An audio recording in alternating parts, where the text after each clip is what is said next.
Hello friends, welcome to the online education. This is our lecture number 5 and subject is C503 Physical and Analytical Chemistry. Now we have studied about the titration curve for polyprotic acid and strong base. Now we will use the polyprotic acid and strong base. હવે આપણે અગાઉ strong acid with strong base, weak acid with weak base, strong acid with weak base, weak acid with strong base એવા અલગ પ્રકારના ઘણા બધા titration વિશે આપણે અભ્યાસ કરી ચૂક્યા છીએ આ ચેપ્ટરની અંદર, અગાઉના ચેપ્ટરની અંદર. પરંતુ આપણે આ વખતે એક નવો શબ્દ આવ્યો છે polyprotic acid. So what do you mean by polyprotic acid?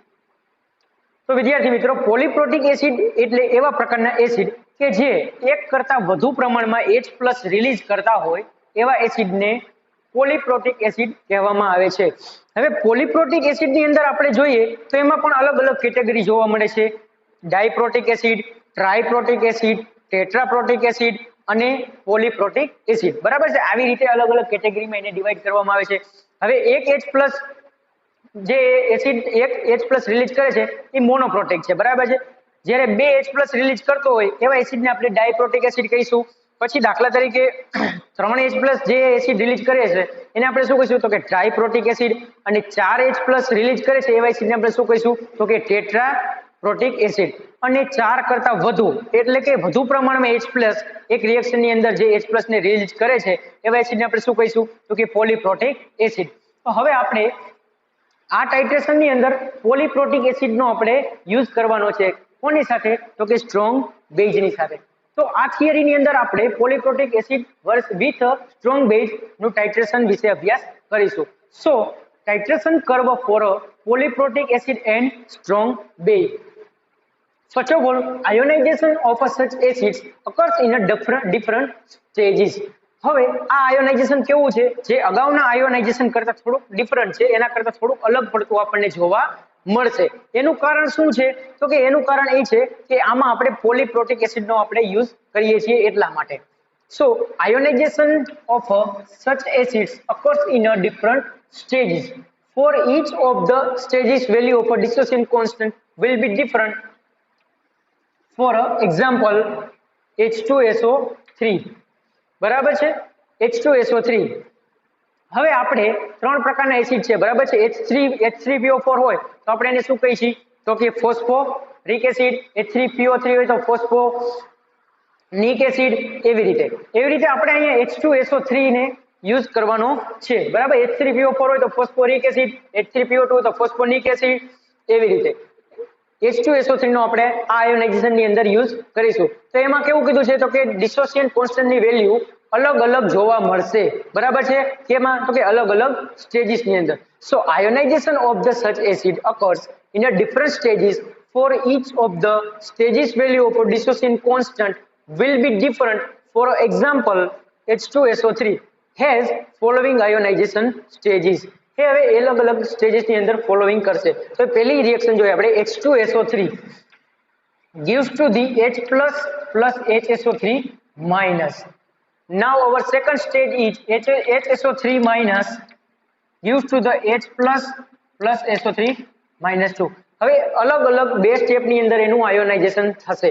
આ છે આયોનાઇઝેશનનું પહેલું સ્ટેપ અને આ છે આયોનાઇઝેશનનું બીજું સ્ટેપ. હવે પહેલા આયોનાઇઝેશનના સ્ટેપમાં શું છે? તો કે H2SO3 માંથી જ્યારે એક H+ રિલીઝ કરે છે ત્યારે પાછળ શું વધે છે? તો કે HSO3 માઇનસ. હવે આયોનાઇઝેશનનું બીજું સ્ટેપ છે એમાં શું થાય છે? HSO3 માઇનસ માંથી ફરી પાછો એક H+ રિલીઝ થઈ જાય તો પાછળ શું વધે છે? તો કે SO3 માઇનસ 2. એટલે કે અલગ અલગ બે પાર્ટ પડી જાય છે. H+ plus SO3 minus 2. આ બે આયોનાઇઝેશનના સ્ટેપ છે. એના ઉપરથી આપણને ડિસોસિએશન કોન્સ્ટન્ટની વેલ્યુ અલગ અલગ જોવા મળશે. પહેલી વેલ્યુ છે K1 is equal to 1.7 into 10 raised to minus 2 and K2 is equal to 1.0 into 10 raised to minus 7. આ બે ડિસોસિએશન કોન્સ્ટન્ટની બે અલગ અલગ સ્ટેજીસની વેલ્યુ છે, બે અલગ અલગ સ્ટેપની વેલ્યુ છે. So it can be concluded from the dissociation constant that first ionization is speedy while second is slow. હવે આમાં શું કીધું છે? આ આયોનાઇઝેશન પ્રોસેસની અંદર dissociation constant that first ionization is speedy while second is slow. એમાં શું કીધું છે? તો કે જ્યારે ફર્સ્ટ આયોનાઇઝેશન છે એ કેવું છે? તો કે સ્પીડી છે અને જે બીજું આયોનાઇઝેશન છે એ કેવું છે તો કે એના કરતા સ્લો છે. કેમ તો એ આપણે વેલ્યુ પરથી પણ જોઈ શકીએ છીએ કે ડિસોસિએશન કોન્સ્ટન્ટની સ્ટેજીસ વેલ્યુ પહેલી ઇક્વિસ્ટાર્ટ છે જ્યારે બીજાની વેલ્યુ 1.0 છે. For diprotic at a equivalent point at a first ionization, જ્યારે આપણે ડાયપ્રોટિક એસિડ યુઝ કરીએ છીએ ત્યારે equivalent point eight first ionisation ની અંદર આપણે ઇક્વિવેલન્ટ પોઈન્ટ ઉપર પહોંચીએ ત્યારે કેવું હોય છે તો કે pH ફોર્મ્યુલા કેલ્ક્યુલેટ કરવાનું છે. pH કેલ્ક્યુલેટ કરવા માટેનો ફોર્મ્યુલા છે pH is equal to 1 of pKw plus 1 of pKa minus 1 of PC. આ કોમન છે, આપણે અગાઉના ટાઇટ્રેશન ની અંદર પણ pH કેલ્ક્યુલેટ કરવા માટે આ ફોર્મ્યુલાનો યુઝ કરી ચૂક્યા છીએ કે pH is equal to 1 of pKw plus 1 of pKa minus 1 of PC. Therefore H plus is equal to under root K1 into under root K2. બરાબર છે. Dissociation constant 1 and dissociation constant 2 બે અલગ અલગ સ્ટેપમાં, step 1 and step 2. From this equation, concentration of a proton and pH value can be obtained where pH is equal to 4.4. હવે જ્યારે આ equation દ્વારા કોન્સન્ટ્રેશન કોનું તો કે H પ્લસ નું અને pH વેલ્યુ આપણે ઓબ્ટેન મતલબ કે મળે છે અને એ pH વેલ્યુ ઇનિશિયલ કેટલી હશે તો કે 4.4 એટલે કે 4.4 હશે. હવે અહીંયા આપણે ડાયપ્રોટિક એસિડનું આયોનાઇઝેશન જોશું જે આ મુજબ છે. આપણે અહીંયા કયો એસિડ યુઝ કરીએ છીએ તો કે H3PO4.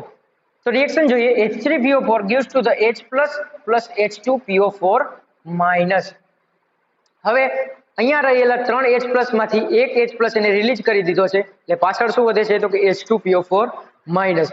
હવે એ H2PO4 minus નું સેકન્ડ સ્ટેજમાં આયોનાઇઝેશન થશે એટલે ફરી પાછો એક H plus રિલીઝ કરશે એટલે પાછળ શું વધશે તો કે HPO4 minus 2.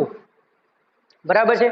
ફરી પાછું ત્રીજા સ્ટેજના આયોનાઇઝેશન ની અંદર HPO4 minus 2 એમાંથી ફરી પાછો એક H plus રિલીઝ કરશે એટલે શું જોવા મળશે તો કે H plus plus PO4 minus 3 અને એના ત્રણેય સ્ટેજની ડિસોસિએશન કોન્સ્ટન્ટની વેલ્યુ કેટલી છે તો કે K1 is equal to 7.5 into 10 raised to minus 3, K2 is equal to 6.2 into 10 raised to minus 8 અને K3 is equal to 5.0 into 10 raised to minus 13. હવે આપણે એક પ્રશ્ન એ પણ થતો હશે કે આ બધી વેલ્યુ કઈ રીતે આવે છે તો આ બધી વેલ્યુ પ્રેક્ટિકલ વેલ્યુ છે. અત્યારે જે છે આ બધી કેવી છે તો કે રેફરન્સ વેલ્યુ એ પ્રેક્ટિકલી એમને લીધેલી હોય છે જે આપણે થિયરી બેઝમાં લઈએ છીએ. પરંતુ જ્યારે આપણે લેબની અંદર પ્રેક્ટિકલ કરીશું ત્યારે ડિસોસિએશન કોન્સ્ટન્ટની વેલ્યુ આપણને પ્રેક્ટિકલી પ્રૂવ થશે જે આપણે ફિઝિકલ કેમિસ્ટ્રીમાં વોલ્યુમેટ્રિક એનાલિસિસના પ્રેક્ટિકલ કરવાના આવશે જેની અંદર આપણે આ વેલ્યુને ફાઇન્ડ આઉટ કરવાની રહેશે, પ્રેક્ટિકલી પ્રૂવ કરવાની હશે. આ વેલ્યુ આ રીતની તમને મળશે. એટલે આ વેલ્યુ ક્યાંથી આવે છે એ પ્રશ્ન આપણા દરેક વિદ્યાર્થીના મનમાં થતો જ હશે. પરંતુ આ વેલ્યુ આપણે પ્રેક્ટિકલી લાવવાની હોય છે પરંતુ થિયરી બેઝમાં એમને પ્રેક્ટિકલી આ વેલ્યુ પ્રૂવ કરેલી છે એટલે આ વેલ્યુ એમને લીધેલી છે. એવી જ રીતે જ્યારે આપણે લેબમાં પ્રેક્ટિકલ કરીશું ત્યારે ડિસોસિએશન કોન્સ્ટન્ટની વેલ્યુ આપણે લાવવાની રહેશે, ફાઇન્ડ આઉટ કરવાની રહેશે. તો આ ત્રણ સ્ટેજમાં આયોનાઇઝેશન થાય છે એમાં ફર્સ્ટ સ્ટેજની ડિસોસિએશન કોન્સ્ટન્ટની વેલ્યુ કેટલી છે તો કે K1 is equal to 7.5 into 10 raised to minus 3, K2 is equal to 6.2 into 10 raised to minus 8 and K3 is equal to 5.0 into 10 raised to minus 13. બરાબર છે. તો આ રીતે આપણે ડિસોસિએશન કોન્સ્ટન્ટની વેલ્યુ ફાઇન્ડ આઉટ કરી શકીએ છીએ. Now for the pH of the first ionization state, therefore pH is equal to 1 of pKw plus 1 of pKa minus 1 of PC. For the second stage, H plus is equal to under root K1 into K2 is equal to 7.5 into 10 raised to minus 3 into 6.2 into 10 raised to minus 8. એ બે value કેની છે તો કે dissociation કોન્સ્ટન્ટની value છે. હવે under રૂટમાં આપણે calculate કરશું એટલે 4.37 into 10 raised to minus 10. હવે આપણે અંડર રૂટ કાઢીશું એટલે કેટલી વેલ્યુ મળશે તો કે 2.1 into 10 raised to 5. A value આપણને જોવા મળશે. ફરીથી જોઈએ for the pH of the first ionisation state એટલે કે હવે આપણે ફર્સ્ટ આયોનાઇઝેશન સ્ટેજની pH કેલ્ક્યુલેટ કરવાની છે તો એના માટેનું ફોર્મ્યુલા છે pH is equal to 1 of pKw plus 1 of pKa minus 1 of PC. બરાબર છે. તો આપણે આ છે pH કેલ્ક્યુલેટ કરવાનું ફોર્મ્યુલા જે આપણે દરેક આયોનાઇઝેશનની અંદર દરેક ટાઇટ્રેશનની અંદર આપણે યુઝ કરીએ છીએ જે તમારે યાદ રાખવાનું થશે. pH is equal to 1 of pKw plus 1 of pKa minus 1 of PC. Now for the second stage, H plus calculate કરવા માટે under root K1 into K2 is equal to 7.5 into 10 raised to minus 3 into 6.2 into 10 raised to minus 8. Now is equal to under root 4.37 into 10 raised to minus 10.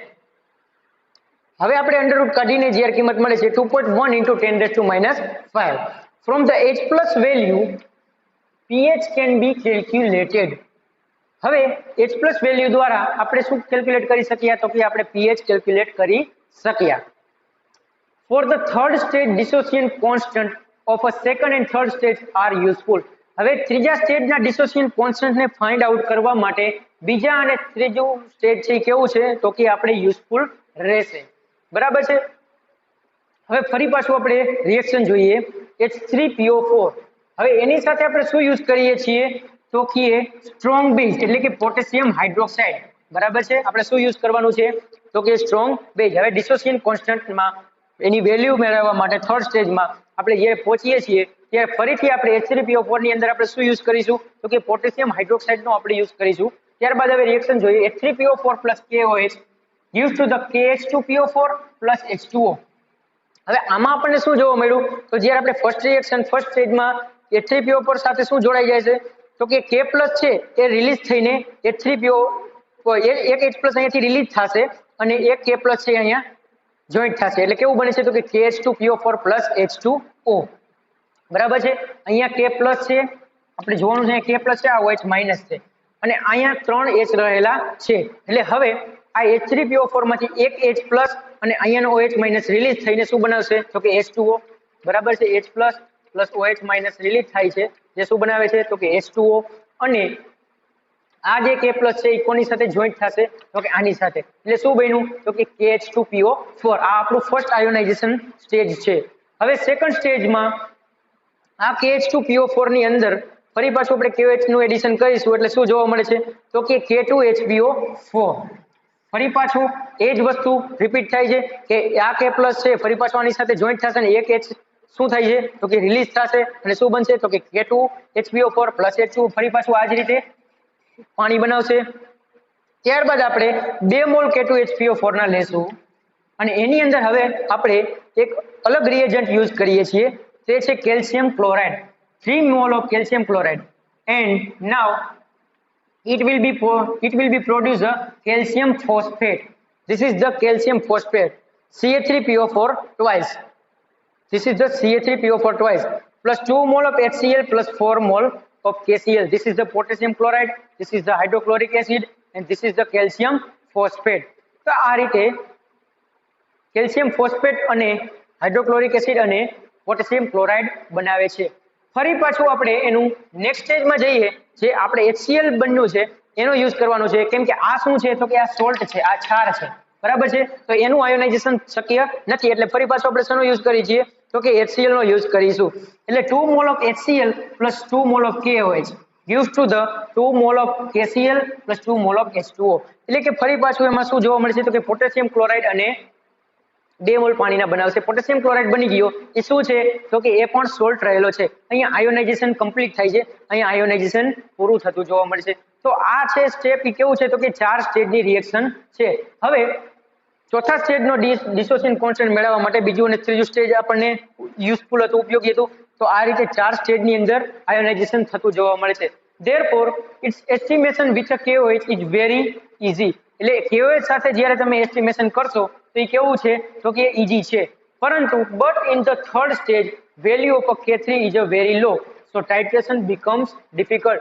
હવે જ્યારે ત્રીજા સ્ટેજની અંદર K3 ની value એકદમ ઓછી આવે છે એટલે ટાઇટ્રેશન કેવું બની જાય છે તો કે ડિફિકલ્ટ બની જાય છે.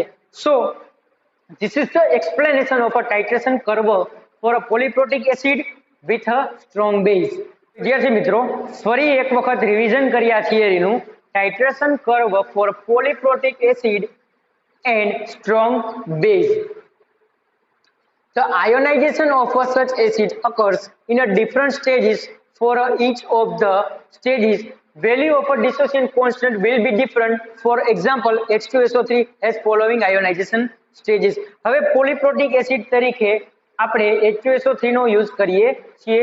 એના અલગ અલગ આયોનાઇઝેશન સ્ટેજની અંદર આપણને અલગ અલગ વેલ્યુ ડિસોસિએશન કોન્સ્ટન્ટની જોવા મળશે. જેમ મેં તમને પોલીપ્રોટિક એસિડ શું છે એના વિશે કીધું કે જે એક H+ રિલીઝ કરે છે એ મોનોપ્રોટિક એસિડ છે, 2 H+ રિલીઝ કરે છે એ ડાયપ્રોટિક એસિડ છે, 3 H+ રિલીઝ કરે છે એ ટ્રાઇપ્રોટિક એસિડ છે, 4 H+ રિલીઝ કરે છે એ ટેટ્રાપ્રોટિક એસિડ છે, અને 4 કરતા વધુ પ્રમાણમાં H+ રિલીઝ કરતો કોઈ એસિડ હોય જેનું આયોનાઇઝેશન બહુ લાંબુ હોય એને આપણે શું કહીશું તો કે પોલીપ્રોટિક એસિડ. તો આપણે પોલીપ્રોટિક એસિડ વિથ સ્ટ્રોંગ બેઝનું ટાઇટ્રેશન કર્વ બનાવવાનો છે, જે આપણને અલગ અલગ 2 ટાઇટ્રેશન કર્વ જોવા મળે છે. બરાબર છે. એમાં પહેલો ટાઇટ્રેશન કર્વ, એમાં 2 આપણને 2 સ્ટેજીસમાં ટાઇટ્રેશન કરવાની આપણી વેલ્યુ જોવા મળી હતી, V1 અને V2 equivalent point. V1 is the equivalent point at the first ionization and V2 is equivalent point at the second ionization. તો જોઈએ H2SO3 gives to the H++ HSO3 minus. Release થાય એટલે HSO3 minus વધશે, એનું ફરી પાછું ionisation થાય એટલે H+ રિલીઝ કરીને SO3 માઈનસ બનશે. હવે આપણે જોઈએ કે H2SO3 રિએક્શન કરીને એક H+ રિલીઝ કરે છે અને HSO3 માઈનસ બનાવે છે. આપણું ફર્સ્ટ આયોનાઇઝેશન સ્ટેપ છે. સેકન્ડ આયોનાઇઝેશન સ્ટેપની અંદર HSO3 માઈનસ માંથી ફરી H+ રિલીઝ થઈને H+ plus SO3 માઈનસ બનાવશે અને K2 ની વેલ્યુ છે અહીંયા 1.0 into 10⁻⁷. K1 ની વેલ્યુ છે 1.7 into 10⁻², અને K2 ની વેલ્યુ છે 1.0 into 10⁻⁷. એના ઉપરથી બે અલગ અલગ આપણને ઇક્વિવેલન્ટ પોઈન્ટ મળે છે V1 અને V2, જે આપણે ગ્રાફમાં બનાવ્યા છે. તો volume of base versus pH of the solution નો આપણે ગ્રાફ ડ્રો કરીશું, જેમાં આપણને બે અલગ અલગ ઇક્વિવેલન્ટ પોઈન્ટ જોવા મળશે. V1 is the equivalent point at the first ionization step and V2 is the equivalent point at the second ionization step. Now, it can be concluded from the dissociation constant that first ionization is a speedy while second is a slow. જ્યારે first ionization કેવું છે step તો કે એ ઝડપી છે, જ્યારે બીજું એના કરતા ધીમું છે. બરાબર છે, જે આપણને વેલ્યુ ઉપરથી પણ ખબર પડે છે. For the diprotic acid at equivalent point at first ionization, હવે pH કેલ્ક્યુલેટ કરવાનું formula pH is equal to 1 of pKw plus 1 of pKa minus 1 of Pc. Therefore H plus is equal to under root K1 into K2. From this equation, concentration of a proton and pH value can be obtained from and where pH is equal to 4.4. ત્યારે આપણે pH કેટલી જોવા મળશે તો કે 4.4. હવે ફરી પાછું એક એક્ઝામ્પલ આપેલું છે H3PO4 gives to the H+ plus H2PO4 minus. હવે આમાંથી એક H+ રિલીઝ થશે એટલે H2PO4 minus બનશે. પછી H2PO4 minus માંથી ફરી પાછો એક H+ રિલીઝ થશે એટલે સેકન્ડ આયોનાઇઝેશન સ્ટેપ ની અંદર H+ plus HPO4 minus 2 બનશે. થર્ડ આયોનાઇઝેશન સ્ટેજ ની અંદર HPO4 minus 2 માંથી ફરી પાછો એક H+ રિલીઝ થાય એટલે H+ plus PO4 minus 3 બનશે. અને તે ત્રણેયની ડિસોસિએશન કોન્સ્ટન્ટ ની વેલ્યુ કઈ છે, જેમ આ બે સ્ટેજ હતા એવી રીતે આ ત્રણ સ્ટેજમાં જોવા મળે છે તો કે 7.5 into 10⁻³ K2 is 6.2 into 10⁻8 અને K3 5.0 into 10⁻13. અને એ મુજબ આપણે એનો ગ્રાફ બનાવીએ તો કે volume of a base versus pH of the solution નો ગ્રાફ બને એટલે V1 V2 અને V3 ત્રણ ઇક્વિવેલન્ટ પોઈન્ટ અલગ અલગ વેલ્યુમાં અલગ અલગ સ્ટેજીસ ની અંદર આયોનાઇઝેશનમાં જોવા મળશે, જેનો આપણે ગ્રાફ બનાવીએ છીએ. કેના વર્સિસ તો કે volume of base versus pH of the solution. For the pH of the first ionization stage, pH is equal to 1 of pKa value plus 1 of pH is equal to 1 of pKw value plus 1 of pKa minus 1 of Pc value. જે આપણે અલગ જે formula use કર્યું છે pH calculate કરવાનું એ જ કે pH is equal to 1 of pKw plus 1 of pKa minus 1 of Pc. For the second stage is, હવે જ્યારે આપણે બીજા સ્ટેજની અંદર જોઈએ તો કે H+ ઉપરથી આપણે pH પણ કેલ્ક્યુલેટ કરવાની થશે તો કે H+ is equal to under root K1 into K2.